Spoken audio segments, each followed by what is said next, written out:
We don't always get to see this, but we're gonna be able to see it today. Chlöe hit with a lawsuit. The drama inside of this lawsuit is fascinating. The nastiness that will happen in emails, the ridiculousness. But like, please spill in the tea. We usually don't put it in the complaint. We usually don't put pictures.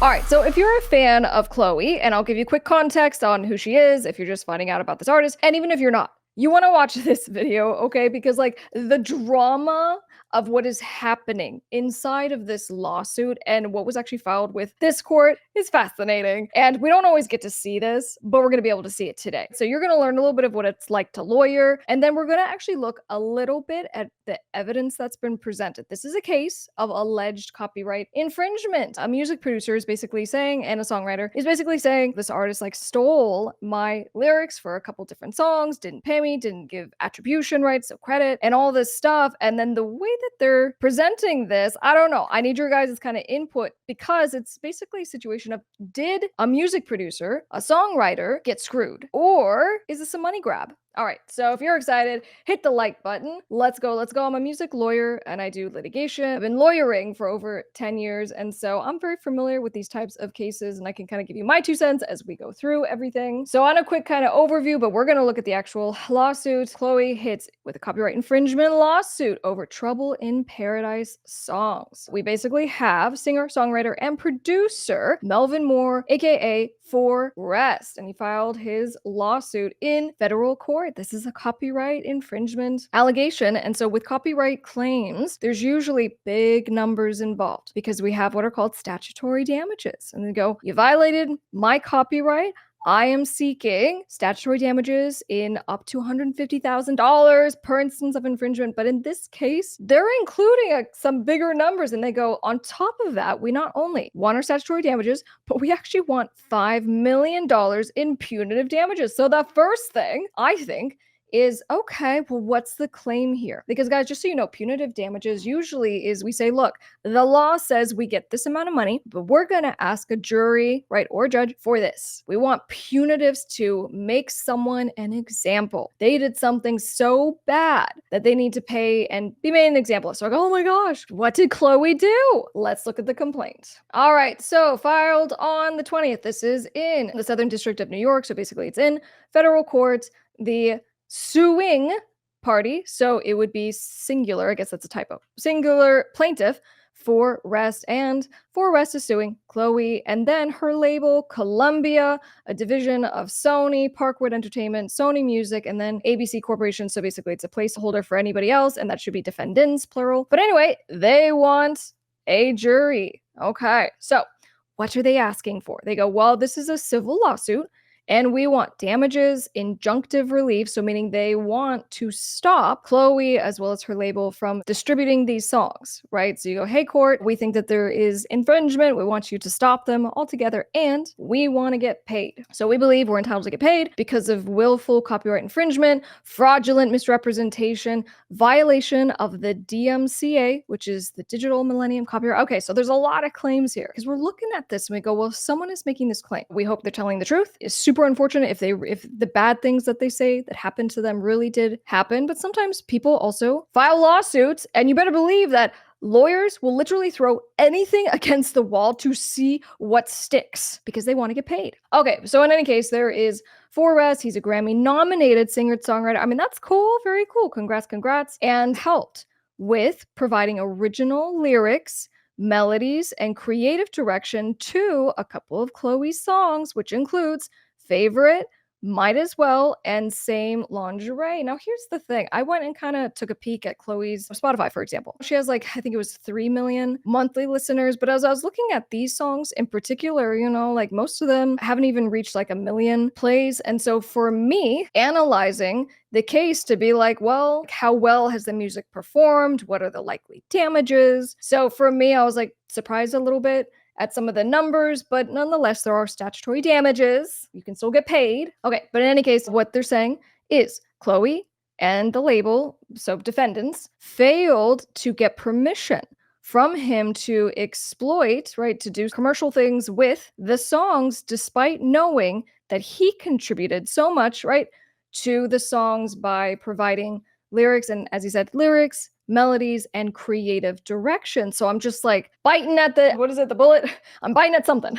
And I'm wanting to know, okay, so what was the context? These are the questions I always have with clients who want to sue for copyright infringement. I go, okay, did you work with the artist? Did you send a demo? Did you get in the studio? Right? Because that's a part of the analysis. Did the person you're suing have access to your, in this case, lyrics? So I'm assuming they were like in a session together or something, but let's see what the story is here. If you're needing legal help, feel free to reach out to Delgado Entertainment Law, which is my firm. We offer free case evaluations with our case managers. So just meaning you don't have to make any kind of commitment. We'll just see how we can help you. Feel free to call us. You can text, you can email. We look forward to hearing from you. So defendants also failed to engage in good faith negotiations to work out a contract with him. In particular, Chlöe did this. So they go, might as well was directly inspired by this songwriter's romantic relationship at the time. I don't know if he means with Chlöe, I'm assuming not. So he was in a romantic relationship and he got inspired by that. He was dating a woman who had been cheated on, and he encouraged her to take back her power in the breakup. The plaintiff sought to tell the most compelling story from a woman's perspective, capturing the raw emotions and aftermath of betrayal in the work. Okay. So he goes, let's see, defendant Chlöe intentionally disregarded the violation and cease and desist that he sent and promoted the song Might As Well on her TikTok. Look at this. It had 95,000 likes on it. Okay, so they're just basically, telling the story about there's a blatant disregard for our telling them to stop, and they're just violating my rights because these were my special lyrics that came from this particular situation with this lady that I was in a relationship with. This kind of like starts getting weird here pretty soon, but let's keep going. They go on to the next song. Same Lingerie was inspired by another profoundly personal relationship between this guy, the songwriter, and a woman who recorded the original demos for the work. The plaintiff and his partner crafted the lyrics based on her hesitations and emotional struggles following a previous relationship. The work reflected her discomfort with intimacy post-breakup. She felt like she couldn't wear lingerie, which she wore for her ex, illustrating a vulnerable and deeply personal perspective on love and loss. Now, I don't know if what they're kind of saying there is that this girlfriend also has copyright. So they don't actually end up getting into that, but me kind of reading through it, I go, all right, so it sounds like perhaps someone also helped you in coming up with these lyrics. So then for this song, Same Lingerie, it came from him, directly or indirectly. All right, so and then defendant Chlöe intentionally disregarded the violations and cease and desist notice issued by the songwriter promoting the work, Same Lingerie, on Instagram to a whole lot of people, right? 268,000 likes means a whole lot of people saw it. So despite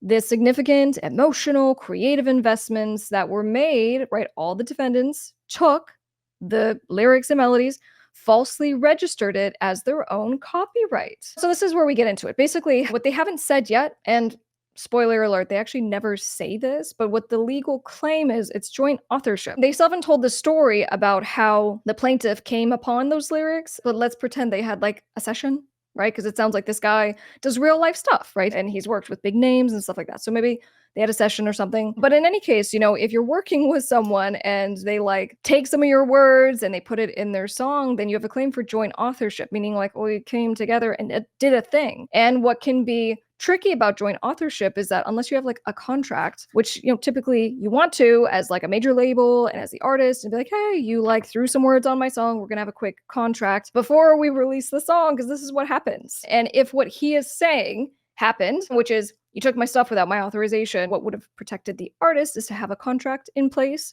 But let's keep going. Okay. So jurisdiction, venue, we can be in federal court because there's a federal question. There's subject matter jurisdiction. Okay. All right. So for arrest, again, he is the plaintiff. He is the Grammy-nominated songwriter, producer, and recording artist. Okay. And then this is the picture. So they go, this is him. He lives in, looks like domiciled in California. If my attorney was going to put a picture of me in my lawsuit, I don't know how I would go about choosing that. You know what I'm saying? It's a pretty good picture. All right. But anyway, I'm like, okay, cool. I don't know why we needed the picture, but cool. So that's him. He's done a bunch of stuff. He's worked with lots of performing artists. Cool. He's written, he's contributed, right? And so here's some big names. He's done stuff in association with G-Eazy, French Montana, Usher, right? Chris Brown, 2 Chainz. So cool. Taking this as true. I mean, it says here he's worked with Trey Songz. He's worked with Drake, Kanye. The contributions by plaintiff reinforce the egregious nature of defendant's conduct in failing to acknowledge the rightful authorship in the work. So I think what they mean to say is like the joint authorship. So far, they haven't said like, oh no, plaintiff was the producer and like the sole creator of the song, because I'm assuming Chlöe performed on the song, right? Isn't that her? So there would be joint authorship. So what you don't get to do if you have like multiple people working on the thing, you all have copyright claims in the thing, the final product. And so if you do not have a clear writing that says, hey, Chlöe and her label own the final product, then you do have to get consent from everybody else who contributed. So that's where there would be validity in this claim if he helped to write these lyrics, helped to write the melodies, and then no one got anything in writing from him. He has a claim that I have copyright ownership as a joint author in these songs. So because of his storytelling abilities, lyrical craftsmanship, all the good stuff, right? Here we are today. And they go through and they talk about where everyone is domiciled. So this is just general jurisdictional stuff. Now let's get into it. The story. Here we go. So the 3 songs, Same Lingerie, Might As Well, and Favorite. So he's saying he contributed to all 3 of those songs with lyrics, melodies, and general creative direction. Plaintiff collaborated with producers and co-writers engaged by Chlöe, including, and I hope I say this right, Uforo Ibon, so Bongo, by the way, producer Bongo, during the songwriting and recording process in connection with creating the songs. Now, we're going to look at the actual evidence that was attached to this complaint because there are some emails and there are basically the statements made on behalf of. So I just want to let's make a little note. So they say producer Bongo worked in association with plaintiff in creating these songs. So it doesn't sound like oh, you came across my song that I released on Spotify and you stole my song. And no. What they're saying here is that this guy was actually working together with them. That's the basis. All right. So then on August 8th, 2024, plaintiff, through his music and entertainment attorney, who I guess, so Tiffany's not the one filing this lawsuit. We'll get to that. But at the time, so his then Tiffany attorney, so attorney Morgan, contacted Chlöe's attorney, which is Jeremy Mohr. And guys, I'm leading up to something here because of the drama that's about to take place. I need to make notes. We're making notes. So we're going to say attorney Morgan. So this is Tiffany. So Tiffany Morgan was the attorney who's going to start sending these demand letters. She's going after Chlöe and her team. And then on Chlöe's side, they're saying that the attorney is this Jeremy Mohr. Basically, Tiffany reaches out, explicitly informing Chlöe and the attorney that the original authorship of the works included plaintiff, and plaintiff did not consent to using the songs, and to request that basically they get a contract together, okay? And I have this letter. We're going to go through this. Despite the clear notice, defendants and their legal counsel, like modern-day swindlers, proceeded to fraudulently file copyright registrations. You guys hear me say this all the time, which is when you release your music, you need to make sure that you're actually registering with the federal government right away, but no later than within a month of releasing your music. And it's because what, I kind of mentioned, I'm like, there are these things called statutory damages. And then also if you have to sue someone, if you want to get statutory damages, if you want to get your attorney's fees, you have to have your registrations and you have to have them timely before someone infringes your stuff. So the big question that I have is because now they're starting to go through and they go, well, Chlöe and her team went and registered the copyright to these songs. So far, the plaintiff hasn't said if he registered his copyright and whether that copyright was registered before the infringement. This is a huge deal. I'm pointing that out because it can literally torpedo a lawsuit. But in any case, so he goes, all right. So the fraudulent filings for copyright saying that they were the owners, they're not. I guess he's not saying he's a joint author, but that would be my argument. So defendants unauthorized exploitation of this song. So despite knowing all this stuff, they then release it shockingly without his consent. Attorney Mohr, okay, so again, this is Chlöe's attorney, added producer Bongo and Bongo's counsel, who's attorney Zulu. So we have other producer, who's Bongo. And then we have Bongo's attorney, who is attorney Zulu. So he goes, hey, you added Bongo and his attorney Zulu to confidential and attorney-client privilege communications between the plaintiff and Chlöe's attorney, and instructed plaintiff to sort the matter with the producer Bongo and attorney Zulu. So guys, basically what they're saying is they're like, well, you punted us. We said, hey, you did something bad, we need to work it out and come up with a contract, and then you kicked us over to this other producer and their attorney and been like, hey, talk to them. Now, what I can say from, my experience is that this is totally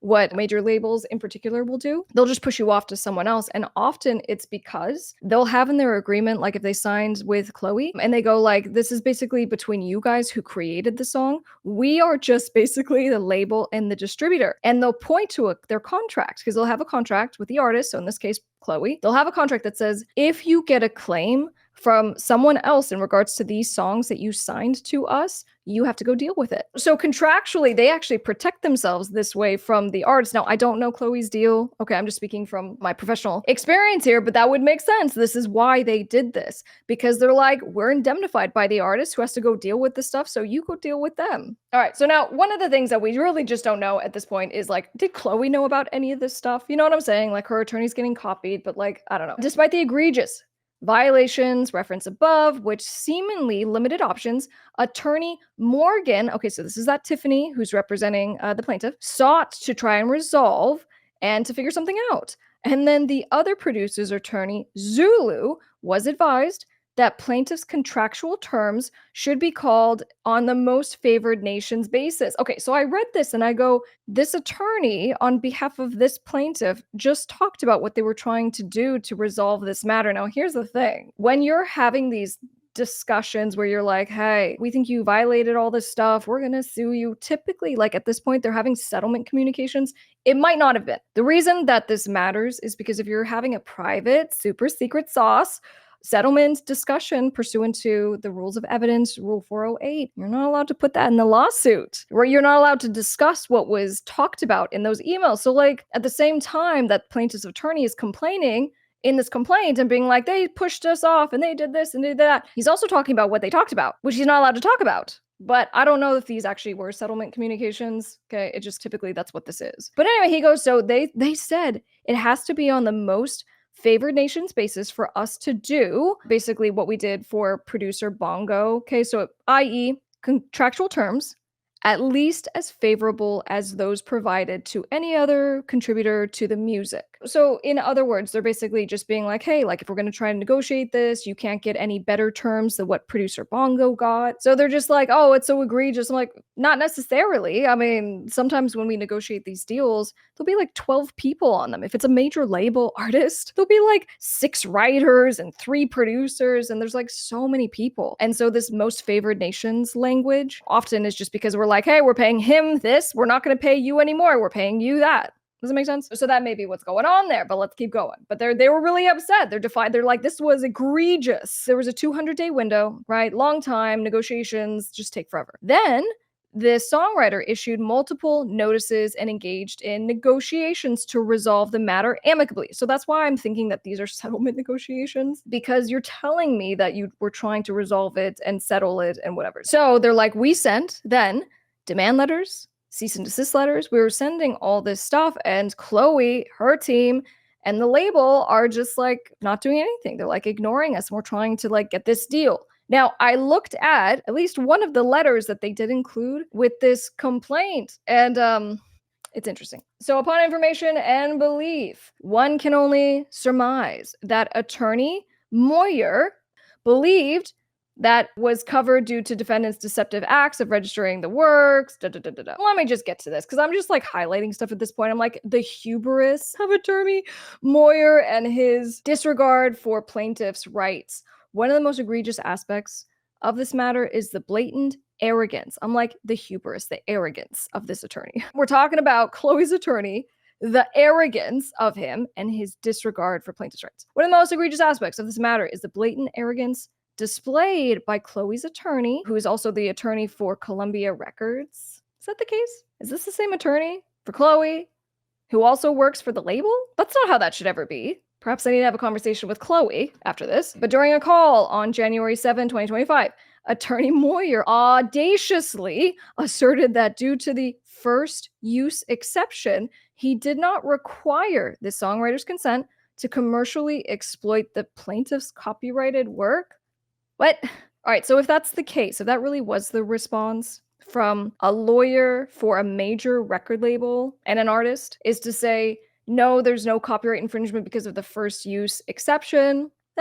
Yikes. Because, I mean, it's just really simple. If you have someone who truly is a joint author who helped in the creation of the song and there's no contract, a work for hire assigning the rights, like if you're a producer, a songwriter, whatever, no, you get to claim this. So if that really was the response, I'm pretty shocked. Uh-oh, here we go. We're in with the pictures. Here we go. Here we go.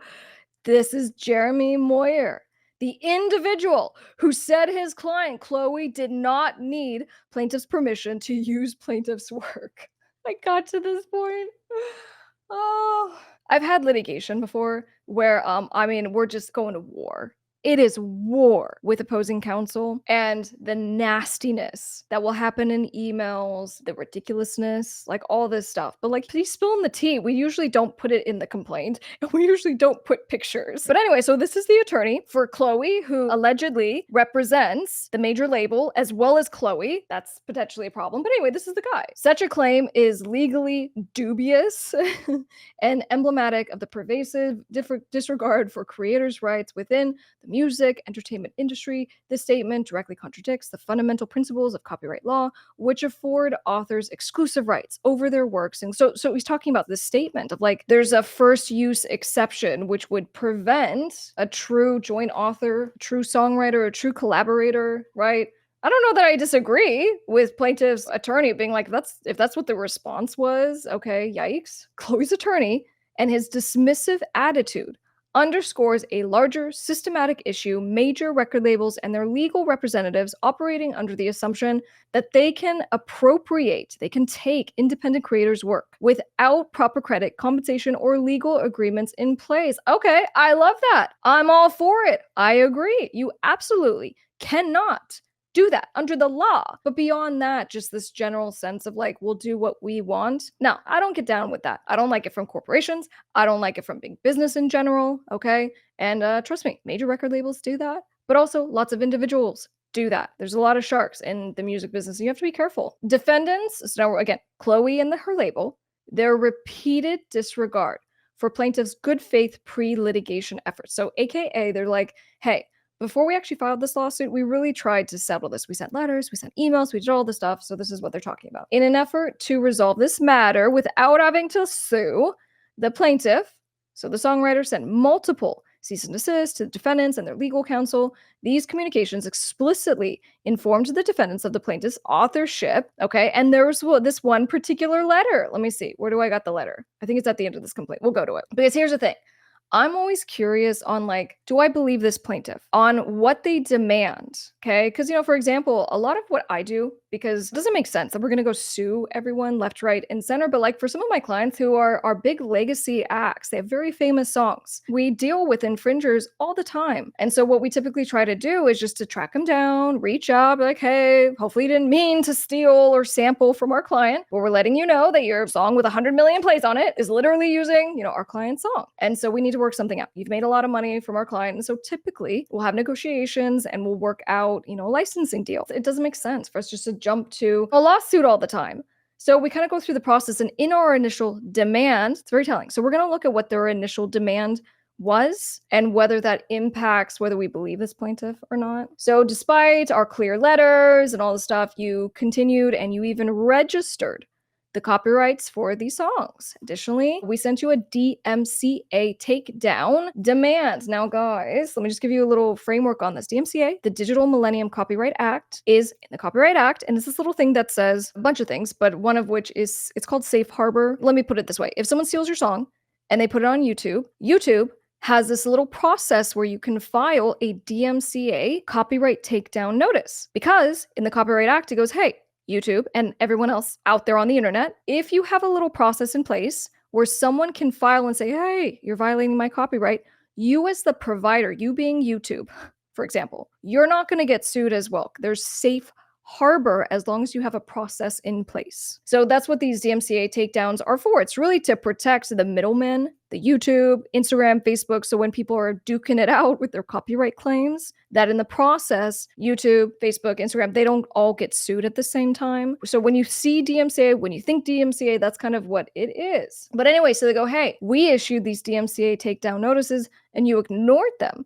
and you didn't take down the music. So you're in trouble for that. All right, so Jeremy Mohr, the attorney for Chlöe and Columbia Records, brazenly dismissed plaintiff's rights, claiming that defendants, quote, did not need plaintiff's consent to exploit the songs. This reckless and legally baseless claim demonstrates that defendants' deliberate disregard for copyright law and independent artist rights. No good. Okay. It gets a little wonky, and I guess let me jump to the claims, I guess starting with this one. So this is where I'm going to get into the whole, sometimes lawyers have the kitchen sink theory, and so they're like, we're just going to throw everything into this, and we're just going to see what sticks. And the bad thing for litigators is that has started to backfire. If you add claims and take positions, you as even an attorney, you can get sanctioned. So this is where like making sure there's a legitimate, viable claim is really important. So that's why, guys, we're going through the story here on what happened. He's making a general claim. She took my lyrics, she took my melody, I had creative input and all that. Okay, I have a little bit of the story now. So now we're at the section where it goes, what are the actual claims? So the first one is for copyright infringement, and this is pursuant to 17 U.S.C. section 501. So for all three of these songs, right?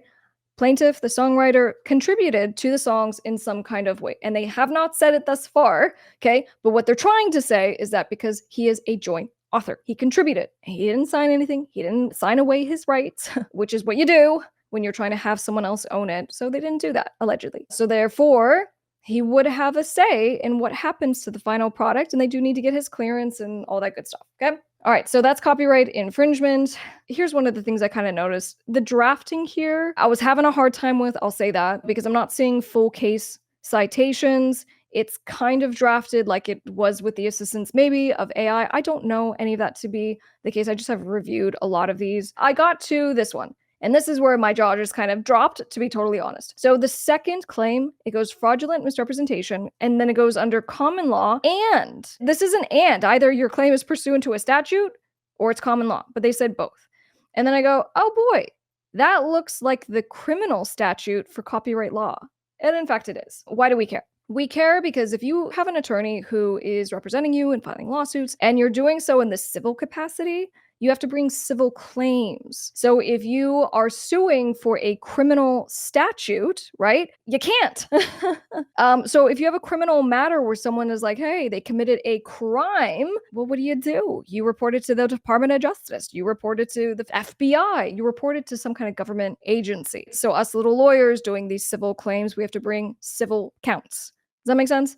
So when I got to this, I go, okay, so this is no good for the plaintiff to the extent that what he is saying is true and he got taken advantage of and whatever. This is very problematic because they're going to get hit with a motion to dismiss for a whole bunch of reasons. But, you know, one of which is just going to be, it's probably going to be a 12b6 motion to dismiss and to be like, hey, judge, they are trying to sue us pursuant to a criminal statute. And because it's a criminal statute, they cannot do that under the law. So basically, that's how you get claims kicked out. Sometimes you get the entire lawsuit kicked out because the lawyer adds something that basically is not legally actionable. So that's number one. Okay. So I'm like, that's not good. And so they go through the analysis and they're like, they were fraudulent copywriting. You registered, you did all this stuff. This is there's other legal claims, right? The legal theory just is not correct on how this was pled. All right. But anyway, it goes on. And then the third cause for action, unjust enrichment, right? So they were unjustly enriched by, you know, me being like, well, plaintiff. So plaintiff, me. I helped to contribute to the songs. I gave my 2 cents and I was in the room and whatever. And guys, like, it really does take that minimal of contribution. Like, we've had people who are in the room and they add a couple of words to a song. They add a little extra something in the main melody. And that's enough for them to then claim I was a joint author. You owe me a whole lot of money. And that may be what happened here. That's why I'm having such a hard time with this, because again, I'm looking at, are we believing the plaintiff? And if we believe the plaintiff, unfortunately, he already now has an uphill battle. But anyway, so yeah, I agree with this. Unjust enrichment, fine. And then we get into like civil conspiracy, fraud, copyright infringement. So this thing is just like a little all over the place. And then there they are again, they're citing to the criminal statute. The last one I'll mention is this. So they go violation of DMCA pursuant to 17 U.S.C. 512. And I'm just like, that's not good. And the reason why is because the claim is just pursuant to 17 U.S.C. 501. It's just copyright infringement. That's it. And you can have like count 1 copyright infringement, count 2 copyright infringement. You can just kind of, you know, lay it out as it needs to be. But 512, as I was telling you guys under DMCA, is safe harbor. It's not a claim. It's not supposed to be a separate count. They're going to have uphill battle. That's all I'm going to say about that. It's just because the other side, the label is going to file a motion to dismiss. And then what can happen is that the plaintiff can get hit with attorney's fees. And even the attorney can get sanctioned. There's Rule 11 sanctions. So that's why I just want to carve this out into two things, which is we're telling the story. There was a lot of kind of tea spilled in this, especially about Jeremy Mohr, but then also to the extent that there really is a viable claim here and that this guy did not get what was due to him. Like, that kind of hurts my heart a little because now he has all these other problems that he has to get through. So lastly, I want to look at the evidence. All right, so we'll start with here at the very end. They include the letter, right? Do you remember we were talking about this original demand letter, and this is it. So this was Tiffany Morgan on behalf of the plaintiff. So she wrote this in January of 2025, and she goes, "Please be advised that I represent the producer-songwriter Melvin Mohr, professionally known as For Rest, who rendered production, recording, writing, editing services related to Chlöe's 3 songs, and the compositions, which include the performance of this artist. As you are aware, the company's exploitation, which is the record label, was unauthorized of the songs. It's in violation." I'm just kind of going through and I go, all right, what are you demanding? That's my big question here. Due to the foregoing, my client is demanding placing the company on notice that company's production, distribution, commercial exploitation of the songs and the album is unauthorized. Okay, it's copyright infringement, and here we go. Due to you doing these bad things, we hereby demand that company immediately make a payment of $10,000 to For Rest, as well as immediately cease any further unauthorized uses until an agreement is put into place, which would include a royalty allocation of 2% per master and a publishing allocation that aligns with the degree of the contribution that he added. All right, so there we go. What do you guys think? Would you think that it would be less reasonable if it was a big number? Hey, I want you to pay me $100,000, right? Does it sound like anything other than being reasonable on this case? You know, for me, I go, all right, that's interesting. They were seeking $10,000 and they were also seeking 2% off of each song. I go, I don't have too much of a problem with that. And for me, in the little vacuum of if we're believing this guy,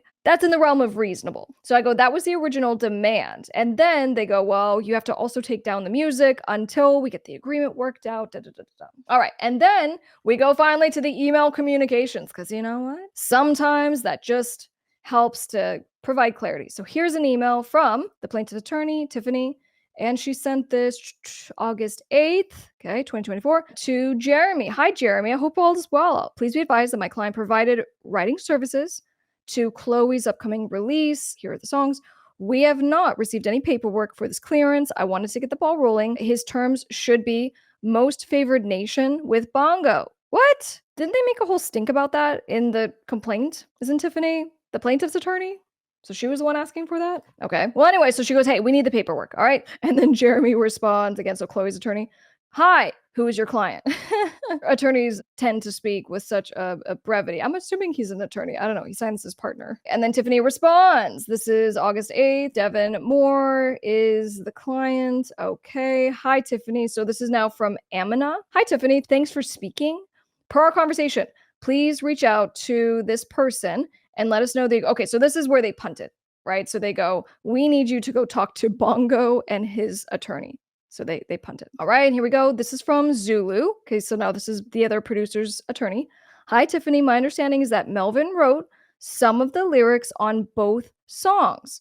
We have him for the Might As Well, 20%, and same. Oh, is this then the other producer's attorney acknowledging that the plaintiff helped write the lyrics for these songs? To which Zulu wrote to Amina to clarify, the Might As Well 20% is pre-sample split. It seems like they're having a little negotiation here, right? And then, hi, Motosola, my client wrote both tracks and I was informed his terms should be most favored nations with Bongo. Can you please confirm with Bongo and let us know? Thank you. Okay, so again, the plaintiff's attorney is talking about this most favored nation thing. So it sounds like they were the one asking for it. Okay, attorney Zulu writes to Tiffany. Hi, Tiffany. I spoke with Bongo and he informs me Melvin, so the plaintiff, only wrote the lyrics on both tracks.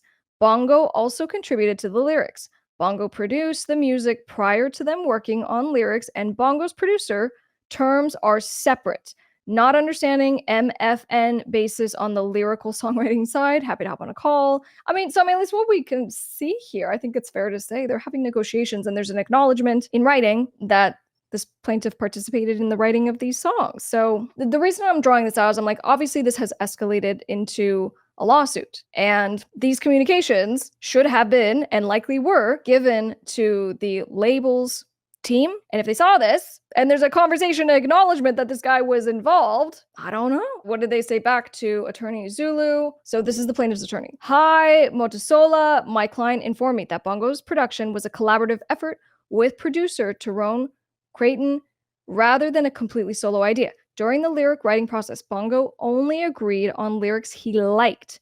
My client, so they're saying plaintiff, contributed 96% of the lyrics and melody, while direction input came from the individual who demoed the original version after my client of the songs before Chlöe re-recorded them. Additionally, my client developed the concepts and improvised the ideas. Okay, so she's saying what's consistent with the complaint. He was giving ideas for both of the songs. Accordingly, he should be compensated adequately for his contributions, as well as what was discussed with Bongo. Okay, I mean, please consult with your client and advise. Because here's the thing, like, the producers may have needed to work this out, because if, again, I don't have the agreement with the label, and I don't even know that Chlöe was like aware of any of this going on, to be honest. You know what I'm saying? So her name's thrown into this quite a bit. These are her songs, but it's likely the label, it's likely the lawyers that are talking about this and trying to figure out what to do. She reaffirms what we kind of read in the complaint, and then the attorney for the other producer, Attorney Zulu, responds, "Hi, Tiffany. There seems to be some miscommunication, as Bongo says he never had a conversation with Forrest about co-producing with him." Well, they haven't talked about co-producing yet. That's weird. Bongo has worked with your client on several other occasions in the past, and he always has been brought in as a songwriter only, which is I mean, okay, whether he just, they're like, I feel like they're like shading on him. They're like, he was just a songwriter. He don't, well, so what? Words are extremely important to a song, so I don't know why this even matters. But Forrest was brought in by Bongo with the purposes of writing solely. He played no instruments. He didn't secure musicians. He didn't arrange anything.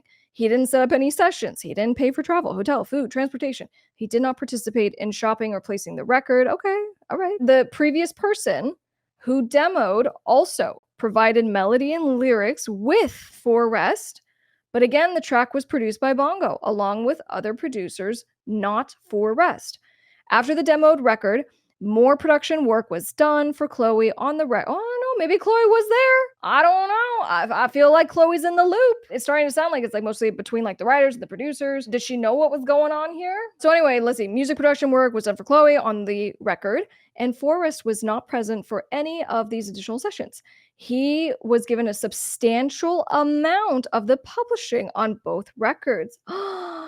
Interesting. That wasn't mentioned in the complaint. I think what we can at least fairly say at this point, though, is that we've seen negotiations. There was an acknowledgement that he participated, and there was even discussions in negotiating certain percentages. And now they're saying that he was already given a certain percentage of publishing. So that means they already went and registered these songs with the performance rights organization, right? And they gave him something. Sounds like he didn't agree to whatever that amount was, but we are a bit perplexed as to why he feels entitled to the same terms as Bongo, who is a producer. Oh, Forrest should reach out to Bongo directly. Oh, that's so funny. So legal counsel. So like it gets pushed over to Bongo's attorney, and then the attorney is like, hey, actually us attorneys, let's stop talking. Why don't we just let the producers go and work it out? Which is fine. You can do that. And sometimes the, actual clients are better to go work it out anyway. But like that's the job of the attorney. So this is kind of getting weird. I don't know. So I'm like, why is like the producer not involved in this lawsuit? I don't know. Does he need to get sued too? What happened? Oh, that's it. That was the end of the email thread on just like go talk to the producer and work it out. So the fact that it ended on that note, we're perplexed why this plaintiff thinks that he's entitled to the same terms as Bongo. The problem here is that you didn't have a contract up front. When you do not have an agreement and you don't have clear terms, this is what happens. Now, here's the thing. if what they're saying is true, because I didn't see these emails, right? I would love to see these emails where they're like, hey, Chloe's attorney was like, you're not entitled to anything. I'm wondering if there's some kind of just massive disconnect. Because typically, like, good lawyers don't look at evidence of and proof that someone was involved in the creation of music, because those are real potential issues. I don't know, guys. What do you think? I kind of been all over the place with this because the evidence is the evidence. The way that this was pled, right? So meaning how it was drafted by the attorney, there's problems, unfortunately for this plaintiff. This is my wrap up. One, when you walk into a session, I'm sorry, I know it's still all loosey-goosey and it's not how we do it and whatever, we'll work out the terms later. Guys, this is why you end up paying your lawyers 10 times what you should have paid them, because you didn't have that little piece of paper where you just worked out the terms. Even if you had like a term sheet, something that's not even robust, and that's not my favorite. You need like a full-length collaboration agreement. You need to talk about all the terms, all that stuff. But at a minimum, have a split sheet. I think I have a free one. Please just go get it, okay, and use it. But what do you think? Drop a comment down below. Are you team Chloe and the label on this, as far as no, they didn't do anything wrong? It seems like this is just an ambulance chaser going after the money. Are you team producer on, what, it looks like he didn't get what's due to him? Drop a comment down below and see you on the next one.